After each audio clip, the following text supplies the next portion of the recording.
everyone, welcome back to another video. So guys, today we're going to be going over the top 5 skins that were once noob skins, now are actually extremely rare and tryhard skins. So let's just get right into it. Starting it off, well, you probably guessed it, it's probably on the thumbnail, and that is the Royal Knight and the Blue Squire. So we're going to put these both in as one.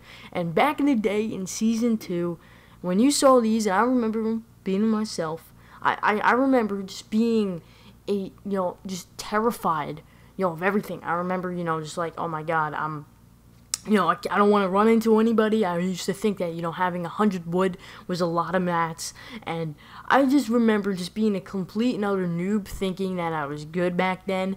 And man, I remember when I ran into a Black Knight or like a Sparkle Specialist or even like a Raptor, like back in the day, that was like, you had the Raptor, that means you bought this, you spent some serious money on this game. And I was just like terrified. I was just this little blue knight, like, hey, I just got the battle pass, and now I'm like facing this tryhard dude who knows how to build. Like, what is building? You know what I mean? And like, I don't know, and now it's just like, that's probably a skin that a lot of people are terrified of themselves. And next, guys, let's just hop right into it. We're actually going to have agents. So, Season 3 wasn't that far ago, just a couple months ago. And back then, obviously at the beginning of Season 3, when you saw an elite agent, they meant some business. But, obviously as all these battle passes go, as time goes on, skins become less rare, but something about the lead agent has always stuck around.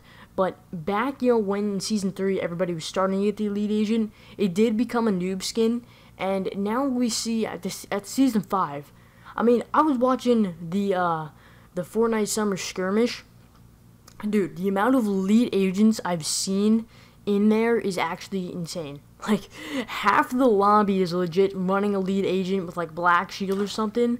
I don't know what it is about a lead agent, but people really dig it. And I remember back then when I was just like, I used to, trash on them. And now usually when you see one, you're like, oh, wait a minute. Are they good or are they bad? I feel like you always see that common theme of like, they're good players, and then some of them are just complete and utter trash. But yeah, guys, coming at our number 2 and 3 spot is actually going to be a little bit different. So we're going to have the Gold Trooper and the Skull Trooper. So obviously back then in Season 1, there was not a lot of skin selection options.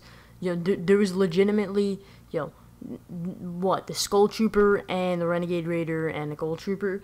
Well, those were back in the day the only skins anybody ran. And obviously, the Fortnite population, whatever you want to call it, there was not a lot of us back then, so a lot of people was rocking those. That was considered just to be an average noobish skin. I mean, yeah, they bought some money, or they didn't buy money. They spent some money on the game, but still, it was legitimately the only skin that you saw around was a Skull Trooper and Gold Trooper. Obviously, nowadays, it's just like, you barely ever see them. Back in the day, that's all you saw.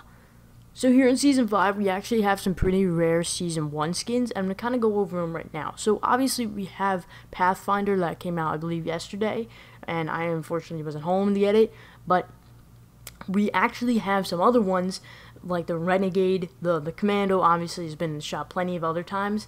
But if you guys didn't know, back in Season 1, well, pre-Season 1, before the shop was even a thing, Fortnite skins, these specific ones that you're probably seeing on screen here were actually the default skins. For my OGs out there, the defaults were actually given skins. I probably have a picture of one on screen here, me just being a noob somewhere, and oh my god, dude, this was like, obviously, back then in Season 1, they wanted to give some, people some variety. You're not just spawning in with the same green default every time before the shop, but obviously when the shop updated, they actually made these into skins. So, people would purchase them, and, they didn't want people being satisfied with the defaults. So, just, tell me what you guys think about this down below. Honestly, it's pretty crazy to think about the defaults are actually probably one of the rarest skins in the game now.